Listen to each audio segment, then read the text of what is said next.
오늘 우리는 이제 성만찬을 하게 되어지고 또 학습 세례식을 하게 되어지는데 이런 걸 성례라고 하죠.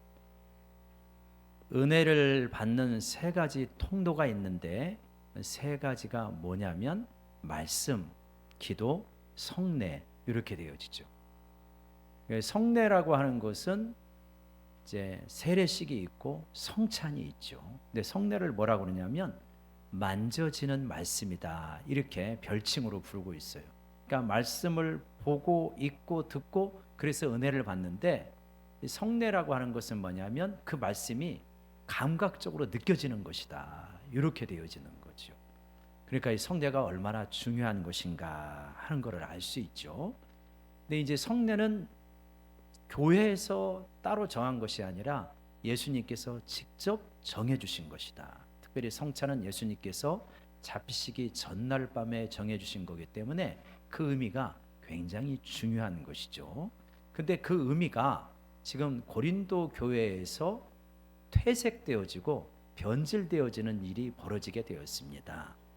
어떤 일이냐면 이 당시에 성만찬은 두 가지로 구성됐는데 애찬하고 성찬입니다. 이거 어떻게 생각하면 되냐면 예수님께서 십자가에 못 박히시기 전날 밤에 이제 금요일 밤이 목요일 밤이죠. 목요일 밤에 예수님께서 이 식사를 하시고 성찬을 정해 주시는데 그때가 절기로는 어떤 절기냐면 이스라엘의 유월절입니다. 그러니까 애굽에서 출애굽했던 것을 기념하는 절기가 유월절이잖아요. 그러면 이 유월절에 먹는 음식이 무엇이냐면 혹시 기억하시는지 모르겠어요. 어린 양을 먹습니다.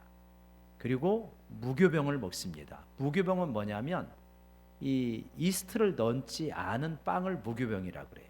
유교병은 이스트를 넣은 거고, 그러니까 이스트를 넣어야 발효가 되잖아요. 발효가 안 된 빵이니까 밀가루 똑같이 맛이 없는 겁니다. 그러니까 그걸 구울 만한 시간이 없다는 거예요. 빨리 나가야 되니까. 그래서 그걸 기념하여 무교병을 먹죠. 그리고 포도즙을 마시고 쓴나물을 먹습니다.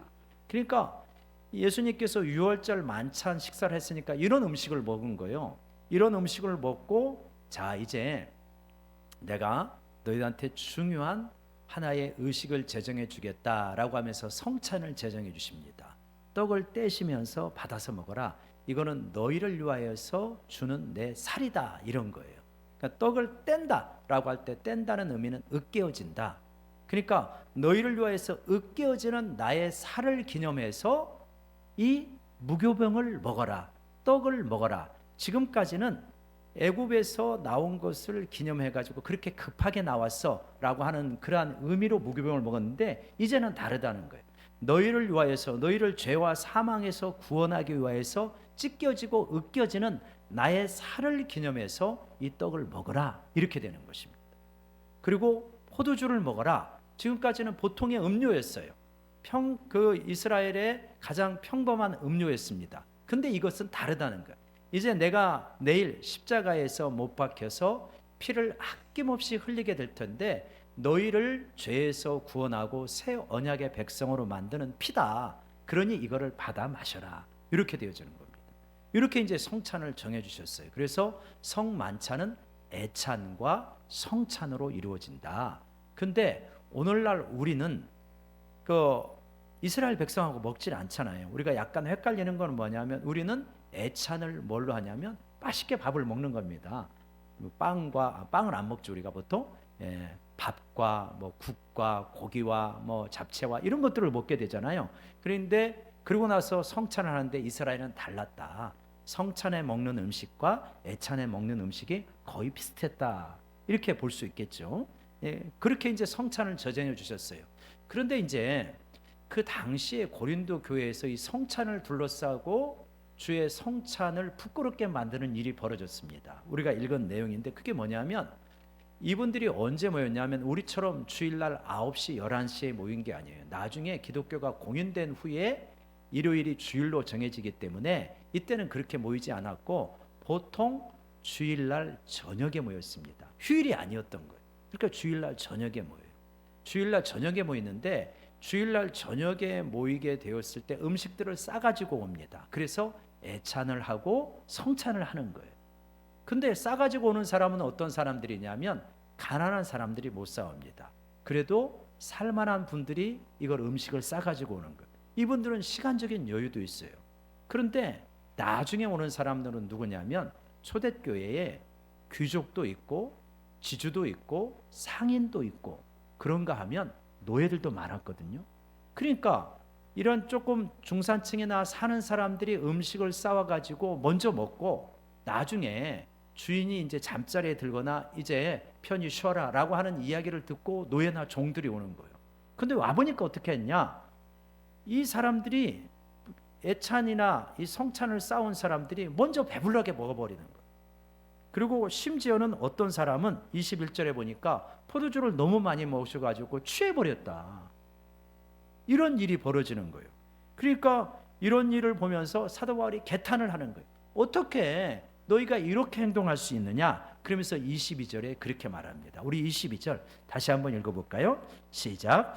너희가 먹고 마실 집이 없느냐? 너희가 하나님의 교회를 업신여기고 빈궁한 자들을 부끄럽게 하느냐? 내가 너희에게 무슨 말을 하랴? 너희를 칭찬하랴? 이것으로 칭찬하지 않노라. 너희를 도저히 칭찬할 수 없다는 거예요. 아니 여러분, 먹고 마실 집이 없습니까? 배고프면 집에서 먹고 오십시오. 왜 교회에 와가지고 먼저 먹어가지고 나중에 오시는 가난한 노예들과 같은 이런 사람들, 빈궁한 사람들을 부끄럽게 만듭니까? 그렇게 먹고 마시고 싶으면 집에서 먹고 마셔야지 왜 교회에 와가지고 이렇게 빈궁한 사람들을 부끄럽게 만들고 성찬, 이 성만찬을 너희들이 오염시키는 거다. 이렇게 지금 꾸지람을 주는 거죠. 하나님의 교회를 업신여기는 거다. 그리고 가난한 사람들을 부끄럽게 만드는 것이다. 이건 도저히 칭찬할 것이 못 된다라고 이렇게 말씀하시는 겁니다. 그러면서 이제 어떤 이야기를 하시냐면 이 예수님께서 이 성찬을 정해 주셨는데 이 성찬의 의미가 무엇인가 하는 것을 말씀하시는 거죠. 그래서 24절과 25절에서 예수님께서 잡히시던 전날 밤에 떡을 떼어 가지고 주시면서 이거는 너희를 위하는 내 몸이니 이것을 행하여 나를 기념하라. 또 포도주를 주시면서 새 언약을 먹고 너희를 위하여서 흘리는 피다. 마실 때마다 나를 기념하라. 우리 한번 외쳐봅시다. 나를 기념하라. 예수님을 기념하라는 거예요. 예수님을 기억하라는 거예요. 예수님을 마음에 새기라는 것입니다. 명심하라는 거예요. 예수님의 무엇을요? 예수님이 나를 위하여 죽으셨구나. 나에게 뭐 하려고? 나에게 새로운 생명을 주시려고 예수님께서 찢기시고 피를 흘리시면서 죽으셨구나. 그것을 기념하라는 거예요. 우리에게 새 생명이 주어진 것을. 그래서 여러분, 예수님께서 이 당시 지금 먹고 있는 무교병이나 포도주는 특별히 시중에 도는 거하고 유별나게 다른 것이냐? 그러지 않습니다. 동일한 거예요. 오늘 우리가 조금 있다가 이제 떡을 먹고 포도즙을 마시는데 이게 특별한 겁니까? 아니요, 시중에 있는 거예요. 우리 성찬 담당하시는 분이 아마도 어저께나 그렇게 파리 바게트 가서 사온 빵일 거란 말이에요. 그리고 마트 가운데 사오신 포도즙이란 말이에요. 그러니까 시중에서 얼마든지 구하는 거예요. 그러나 그런 것이 아니라 이거는 내가 내 죽음을 연결시켜 놓은 떡이요, 내 죽음을, 내 피를 연결시켜 놓은 피다. 죄와 사망으로 죽을 수밖에 없는 너희에게 새로운 신적인 생명, 영원한 생명을 주려고 죽은 나의 살과 피다. 바로 그거를 기념하라. 이렇게 말씀을 하는 거죠. 그래서 여러분, 먹고 마시는 것에 연결을 시켜 놓으셨어요. 예수님께서. 예를 들어서 그렇잖아요. 이렇게 하실 수 있잖아요. 십자가를 딱 들고, 자, 여기 십자가 있어. 내가 여기에 못 박혀 죽을 거야. 그러니까 이거를 보면서 나를 기념해. 이러실 수 있잖아요. 근데 그렇게 하시지 않고 떡과 포도주에 자신의 살과 피를 연결시켜서 기억하게, 명심하게 만드신 거예요. 왜 그러실까? 왜 그러실까? 그러니까 먹고 마셔야 우리가 살잖아요. 우리의 생명은 먹고 마시는 걸로 유지가 되어지는 거죠. 육체적인 생명도 먹고 마셔야 유지가 되는 것처럼 영적인 생명도 먹고 마셔야 유지가 되어질 수 있구나. 그래서 여러분, 우리가 음식을 먹고 마시듯이 우리가 살아가면서 이 세상의 것들을 먹고 마십니다. 학교에 가서 공부하면서 먹고 마시고, 텔레비전을 보면서 먹고 마시고, 강연을 들으면서 먹고 마시고, 친구들과 대화하면서 먹고 마시는 거예요. 세상의 여러 가지 문화적 요소들을 먹고 마십니다. 그리고 뭔가 똑똑하고 성공한 사람들의 이야기는 굉장히 달게 먹고 마시죠. 저렇게 살아야 돼. 저렇게 살아야 성공해. 이럴 겁니다. 이게 먹고 마시는 거예요. 근데 너희는 그런 거를 먹고 마시면서 세상에 우리가 쪄들어갑니다. 그래서 어떤 생각을 갖냐면 성공이 최고다. 돈이 최고다. 남들보다 앞서야 된다. 이런 식의 사고방식을 먹고 마시면서 가지게 되는 거예요. 그걸로는 영적으로 너희가 살아갈 수 없다. 이제는 너희를 위하여서 찢긴 나의 살과 피를 먹고 마셔야 새로운 영적인 생명이 생겨난다. 그래서 먹고 마시는 것에 연결해 주는 것입니다. 그래서 예수님의 살과 피를 먹고 마시면서 지금까지는 어떻게 되었냐? 세상의 것을 먹고 마시면서 오직 나, 우리 가족, 여기서 성공, 물질을 많이 갖는 거, 이런 것으로 살아왔던 이 삶이 예수님의 살과 피를 먹고 마시면서 그게 아니구나. 정말 하나님 나라와 의를 구하는 것이 가장 복된 삶이구나. 나의 자연적인 생명, 육체적인 생명으로 살아가는 것이 아니라 하늘에 속한 신적인 생명으로 살아가는 것이 이것이 참된 삶이구나. 이게 성찬의 의미가 바로 이 성찬을 통하여서 이러한 영적인 생명이 살아나게 되어지고 영적인 생명이 풍성해지고 영적인 생명이 유지가 된다는 걸 믿으시기 바랍니다. 그래서 예수님이 왜 십자가에 찢기시면서까지 자신의 살을 우리에게 주기 원하셨을까? 왜 피를 흘리면서까지 그렇게 우리를 구원에 이르기를 원하셨을까? 그 의미들을 기억하고 명심하고 새기는 것이다. 그래서 성찬이 뭐냐? 만져지는 말씀이다. 이 살을 만지면서 포도즙을 마시면서 나에게 예수님이 죽으심으로 말미암아 새로운 생명 주시기를 이렇게 원하셨구나 하는 것을 깨닫게 되어지는 거죠. 그런데 고린도 교인들이 그거를 모르는 거예요. 그거를 잘 모르고 의미도 모르고, 그리고 때로는 심지어는 심각하지 않게, 진지하지 않게 장난스럽게 성찬에 임하기도 하고 그런 거예요. 예수님이 왜 십자가에 죽으시고 피를 흘리셨는지에 대해서 전혀 감각도 없고 개념도 없고 머리로는 알지만 가슴은 하나도 울리지 않는. 차라리 그러면 성찬을 안 하면 좋은데 성찬은 하는데 아무런 영적인 감각이 없는 둔감한 상태, 영적으로 죽어있는 상태. 그러면 영적으로 죽어있기 때문에 어떤 일이 생기냐면 여기에 그런 일이 생기는 거예요. 30절 한번 같이 읽어볼까요? 시작. 그러므로 너희 중에 약한 자와 병든 자가 많고 잠자는 자도 적지 아니하니. 자, 영적으로 죽어있기 때문에 예수님의 십자가와 부활을 기념하는 성찬의 의미를 깨닫지 못하고 전혀 영적으로 죽어있고 영적인 눈이 열려있지 않기 때문에, 그렇기 때문에 어떻게 되냐? 약한 자도 많고 병든 자도 많고 잠자는 자도 많고 삶의 영적인 생명이 약해졌다. 여러분, 우리가 예수님을 믿으면서 다니엘 기도를 하면서 그런 거를 많이 느끼게 되어지는데, 다니엘 기도를 하면서 영적으로 충만해지면요, 삶이 살아나게 됩니다. 삶이 살아나게 돼요.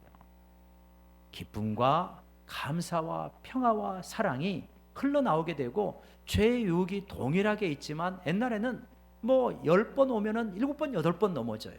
근데 영적으로 충만하면요, 10번의 유혹이 오면 2-3번 넘어질까 말까 이렇게 되어지는 거예요. 영적으로 살아있기 때문에. 그러니까 내가 육체적인 생명이 강하고 면역력이 강하면 이게 외부에서 공격이 오더라도 그걸 잘 이겨내잖아요. 근데 면역력이 없고 허약해져 있으면 공격이 오면은 그대로 걸리는 거예요. 독감 오면 독감, 뭐 코로나 오면 코로나, 그냥 오는 대로 다 걸리는 거예요. 왜냐? 내가 육체적인 생명력이 약하기 때문에. 영적인 생명력도 마찬가지다.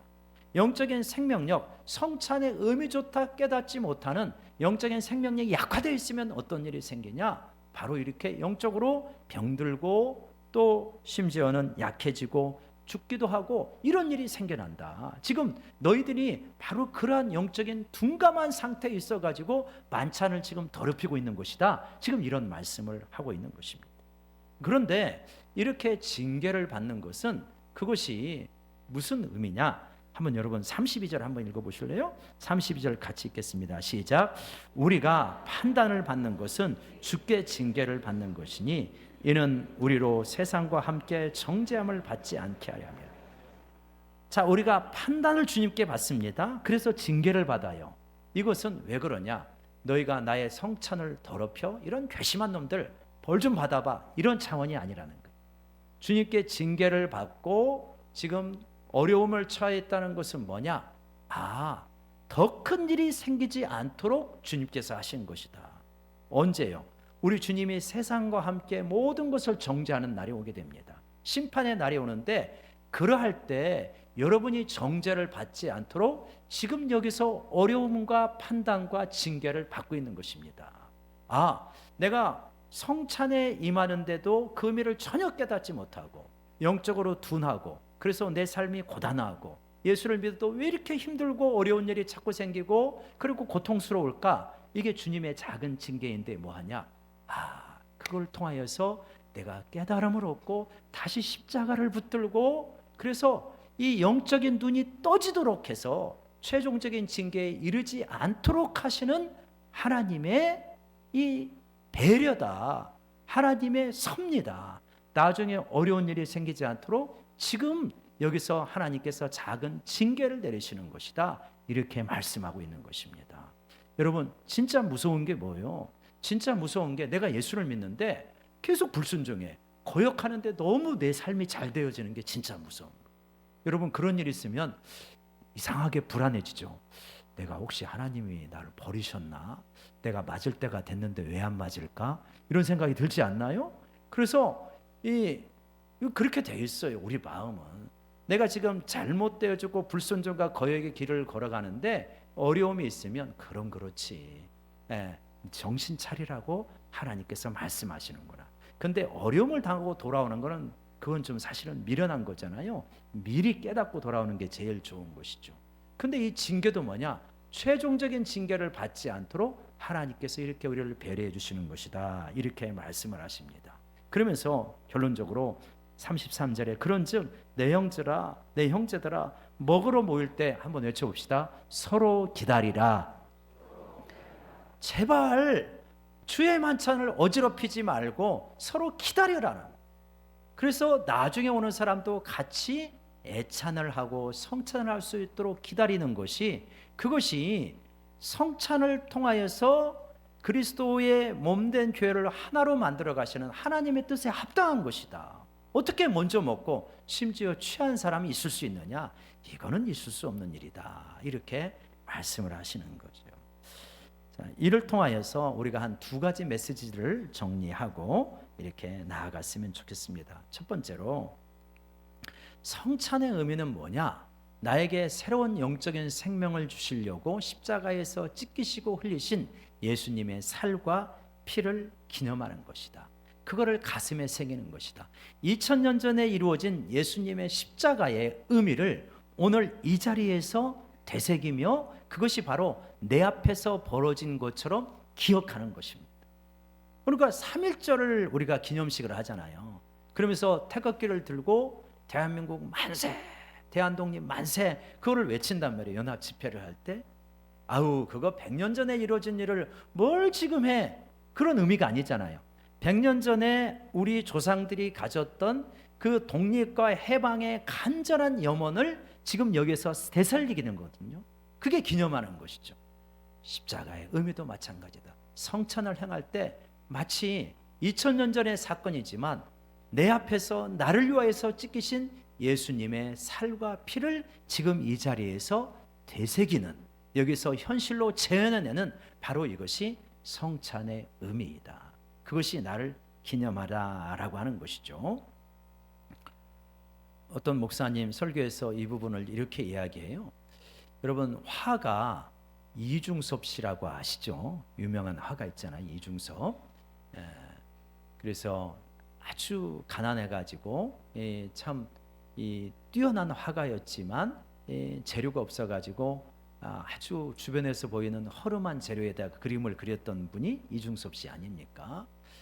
이제 천주교 한 신부님이 구상이라고 하는 시인과 대화를 하는데 이중섭 씨하고 구상하고는 굉장히 친밀한 우정을 오랫동안 지속했다고 전해져 오죠.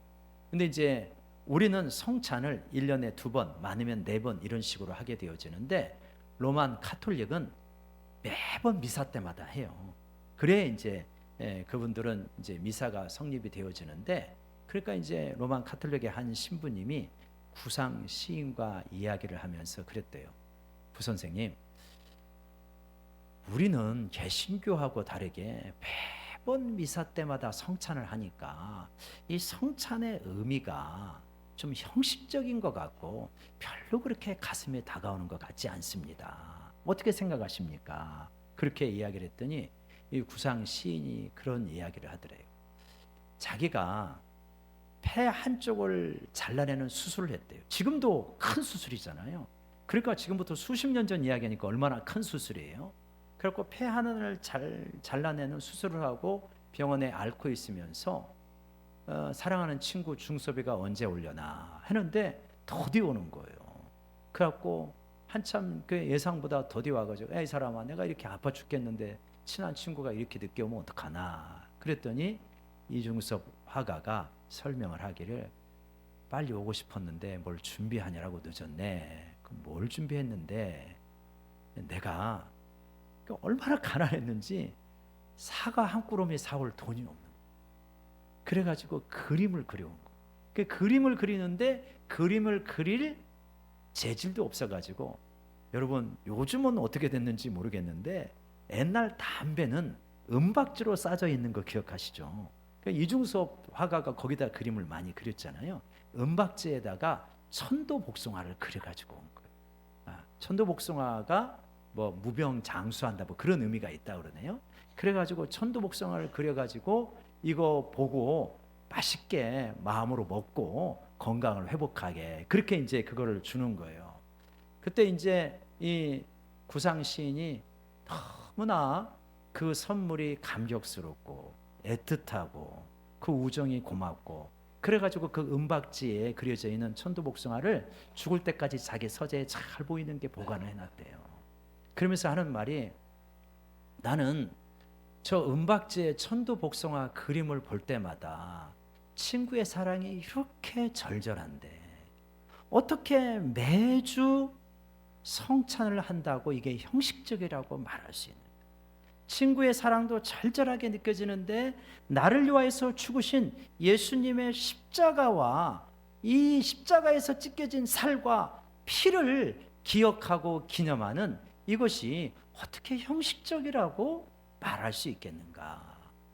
그래서 그 신부님이 큰 깨달음을 얻었다, 그렇게 전해져 오거든요. 여러분, 우리도 마찬가지 아닐까요? 정말 나를 위하여서 흘리신 예수님의 이 피와 나를 위하여서 찢기신 예수님의 살이 오늘 우리가 이 빵과 포도즙을 대할 때 우리 가운데 생생하게 살아나고 그 사랑이 절절하게 느껴지는 그러한 시간이 되기를 간절히 원합니다. 두 번째 메시지는 뭐냐면, 우리가 아까 외쳤던 것처럼 서로 기다리라. 서로 기다리라. 빵을 싸가지고 오고 포도즙을 많이 싸가지고 온 분들이 배고프면 먼저 먹을 수 있잖아요. 근데 노예로 종으로 사는 이러한 지체가 오기 전에 먼저 먹어버리면, 그래서 와서 먹을 것이 없으면 속상하고 상처를 입죠. 심지어 취해 있으면 이 성찬이 이게 무슨 의미가 있는가. 그들이 올 때까지 서로 기다리라. 우리는 이 사회를 살면서 어떤 의식을 많이 갖냐면, 앞서가는 사람들에게 기준을 맞추거나 적어도 평균의 기준을 맞추는데 익숙해져 있잖아요. 평균적인 사람들이 어떻게 생각하느냐 이거에 익숙해져 있는데, 이 성경의 중요한 원리 중에 하나는 뭐냐면 서로 기다리라. 가장 작고 약하고 가난한 자가 이 일을 어떻게 느낄 것인가 하는 것이 성경에 우리에게 가르쳐 주는 중요한 교회의 운영 원리다. 주님께서 이거를 말씀하시는 거죠. 이게 실제로 우리가 효율성을 따지면 안 맞잖아요. 대부분 사람들이 왔어? 그러면 시작하지 뭐. 이렇게 할 수 있지 않겠습니까? 그런데 뭐냐? 가장 약한 자, 가장 가난한 자가 올 때까지 기다리라. 이게 말로는 정말 맞다 하지만 실제 적용하는 것은 어렵습니다. 교회도 어떤 운영을 해나갈 때 목소리 큰 사람들, 기득권, 많은 수가 있는 사람들, 여기에 음성에 귀를 기울이기가 쉬운 거죠. 그게 아니라 서로 기다리라. 서로 기다리라. 가장 약한 자가 아픔을 당하고 슬픔을 당하지 않도록 배려할 수 있는 공동체가 이 예수 그리스도의 십자가를 통하여서 하나로 이루신 하나님의 뜻이다. 그래서 우리 교회가 이런 교회가 될 수 있도록 저를 비롯하여 우리 모두가 서로 기다릴 수 있는, 약한 자가 성장할 때까지 기다릴 수 있고 도착할 때까지 기다릴 수 있는 우리 공동체가 되기를 간절히 축원합니다. 기도하겠습니다. 하나님, 예수 그리스도의 십자가와 부활의 의미를 깊이 우리에게 새겨주는 만져지는 말씀인 성찬이 얼마나 중요한지를 깨닫고, 하나님이여, 우리가 성찬을 통하여 또 세례를 통하여서 큰 은혜 받고 그 은혜에 동참하는 시간이 되어줄 수 있도록 도와주시옵소서. 예수님의 이름으로 기도드리옵나이다. 아멘. 찬송가 250장 1절 찬양하고 우리 성례식으로